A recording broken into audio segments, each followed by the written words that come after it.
Okay, welcome back. This is the second part of our testing the significance of the least squares regression model. And we left off right here, end of part one. Let's go back one page. Residuals, the y minus y hat values must be normally distributed.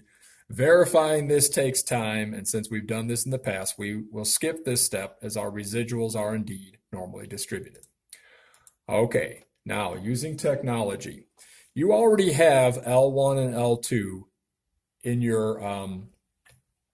your calculator. If you don't, you need to go back and watch the previous video and enter them again, okay? But that would be the first step to this, to make sure you've got the explanatory and response variables listed as L1 and L2. So if they're already in there, we now go to Stat. We scroll over to Tests. We scroll down to F this time. F is in Frank, all the way down. A, B, you got 1 to 10, then A, B, C, D, E, F. And you'll see linear regression t-test. Hit enter. And your X and Y list should already default to L1 and L2 respectively. The frequency should be 1. There's other information on there. Keep it all the same. Just leave everything else the same. You want to just now scroll down to calculate, okay? And highlight calculate and hit enter. Now, you'll see on this screen, it's got a little arrow on the side. That means there's more information when there's an arrow. So you scroll down even further, and you'll see the S value of 19.48. Now, you'll also notice that you have your slope and y-intercept in there as well. It says the A value is 151 rather, 0.3537, and the B value is your 1.3991. If you don't get all that, please email me. Testing for a linear relation using the doctor's data. Test if a linear relation exists between age and cholesterol levels for women at the alpha equaling 0.05 level of significance. Pause the video and copy this in your notes. Okay, and like I got a note here, generally speaking, the error variance will be constant when the scatter plot resembles a straight line pattern as opposed to a curve. Here's the first step in doing this. You want to set up your null hypothesis and your alternative hypothesis. Now, we're not testing if the slope is less than or greater than 0. We just want to know if the slope is not equal to 0. Remember, a 0 slope means that a linear relationship does not exist. Remember saying that in the first video? By the way, your beta sub 1, remember that's the slope. Capital beta, or just beta sub 1 is your slope. So we're wondering, is the slope not going to be 0? Step 2 is to enter your data in list 1 and list 2, but you've done that already. Okay, so you have the data in there. And normally I would have you work the process by hand and then default to technology. Due to the complexity of this, I'm just going to explain to you what this by hand evaluation looks like, and then we'll default to technology. But here's what another step would be if you were doing it by hand. You would go to one variable statistics in your TI to get the average age, now mean age, okay, so that's obviously in list 1. But if you do hit your stat button and go to calculate, it comes up on number 1, hit enter, and list 1 shows up by default.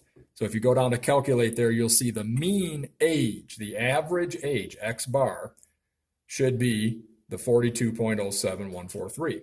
Well, what do we do with that? Well, all of the ages that you put in list 1 were 25, 25, 28, and I think the last one, the 14th one, was 65. I can always check because it's in these charts right here. So yeah, the last age was, all these are the ages, was 65.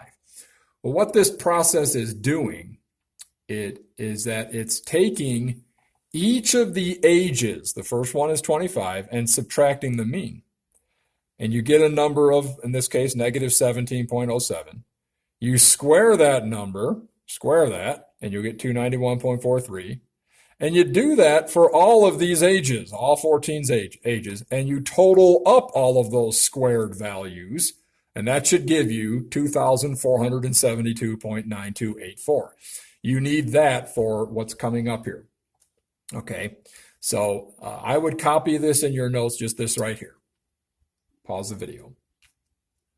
All right, now the next couple of formulas you don't need to copy down, but we're just going to use them to, again, appreciate using technology. Like I said up here, we're going to defer to technology, but I want to show you the by hand method. And this was a step that is in the by hand method that I just explained to you rather than us do all those individual ages minus the mean, and squaring all that. It's going to take a lot of time, but you would get that if you did. All right, so here's what we would do now.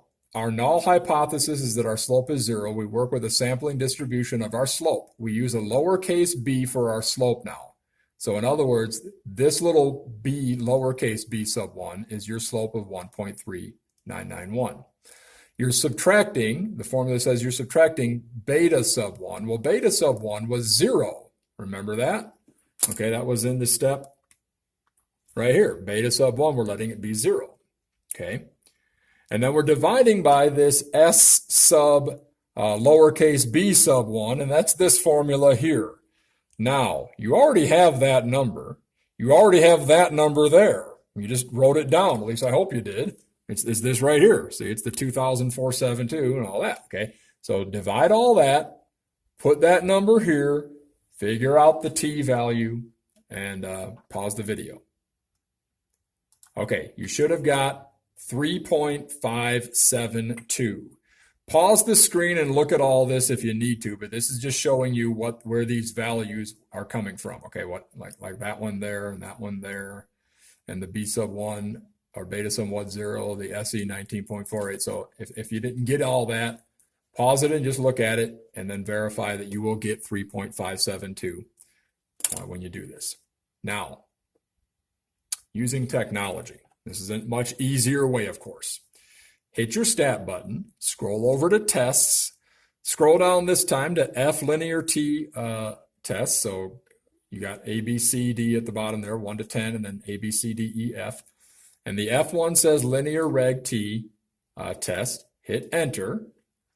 All right, you've got a bunch of information here. Okay. X list should default to L1. Y list should default to L2. Frequency should default to 1. If they're not defaulting to those, put them in there. Highlight not equal to 0 for that part that says beta and rho. If I'm not mistaken, that symbol there that looks like a P is rho in Greek. Okay, so highlight the one that's not equal to 0 because that's what we were testing. Remember, we said it's either 0 or not. Leave RE or reg EQ blank, scroll to calculate. By the way, when you do that, you got to hit enter to make sure it's captured that. And then when you're on calculate, hit enter. Okay. You should see the t value, the third one down, should be 3.571. So that's just a faster way than having to do all of this that we did a moment ago. Okay. Since this is a two-tailed test, it's not equal to 0, can be either less than or greater than, right?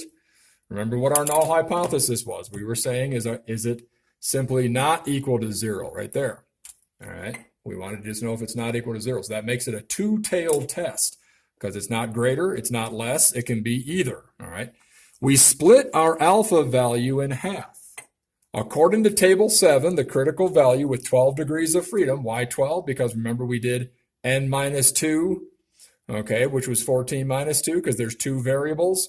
All right, because we have two variables, all right, slope and y-intersect. All right, okay, all right. You're looking at t of alpha divided by 2, which would be t of 0.05 divided by 2, which would be t of 0.025. All right, so go to your table 7.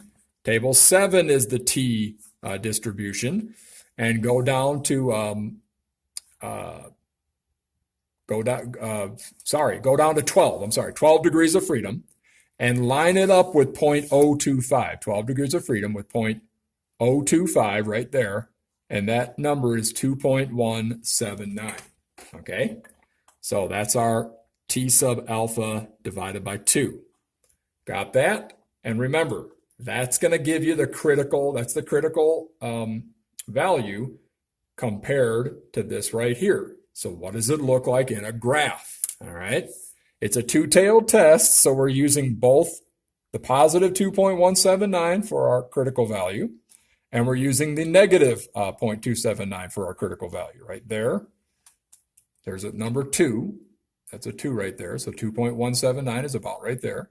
And then negative 2.179 is about right there. So the area this way, all right, if your test statistic shows up in that area, you reject the null hypothesis. Well, what was our test statistic? It was 3.571. So we're going to reject the null hypothesis. Copy that down. All right, one more time. Our t-value, 3.571, is to the right or even the left, okay, because you got to think of the negative since it's a two-tailed test, okay, of our critical value. So we reject the null hypothesis. There is sufficient evidence to conclude that at the alpha equaling 0.05 level of significance, a relationship exists among women between age and cholesterol values. Now, back on your screen here, do you see where it says P? The p-value is 0.03 or 0.0038. It's less than the alpha value. So remember what that means. If it's less than your alpha value, you reject the null hypothesis that the slope is 0. Remember, a 0 slope indicates that no relationship exists between a woman's age and her cholesterol value. If you reject that, you conclude that a relationship does exist between a woman's age and her cholesterol level. All right. Determine a 95% confidence interval for the slope of the true regression line based on our doctor's data. Don't worry about copying this lower and upper formula. We'll just use it to determine the interval. Then we'll use technology to verify the results here. All right, here's the deal. The t sub alpha 2, alpha divided by 2 is 2.179. You're taking that lowercase beta sub 1, which was equal to 1.399, that's your slope, adding or subtracting that number times this formula here, and there's the S sub E, and then, or epsilon, I should say, and then there's that number there under a square root. So do an addition and a subtraction with the lowercase beta sub 1, and you should get these two numbers down here. If you don't, email me. Pause the video. Okay, confidence interval with technology now. Hit the stat button, scroll over to tests, and this time we scroll down to G instead of F. Now I highlighted it in red just as a warning because it looks very similar to the one that says F. They both say linear regression with a T. I take that back. Good thing I caught that, Mr. Eisenberg. That should say interval. That should say interval. I'm not going to retape this. All right, I just fixed my mistake. All right.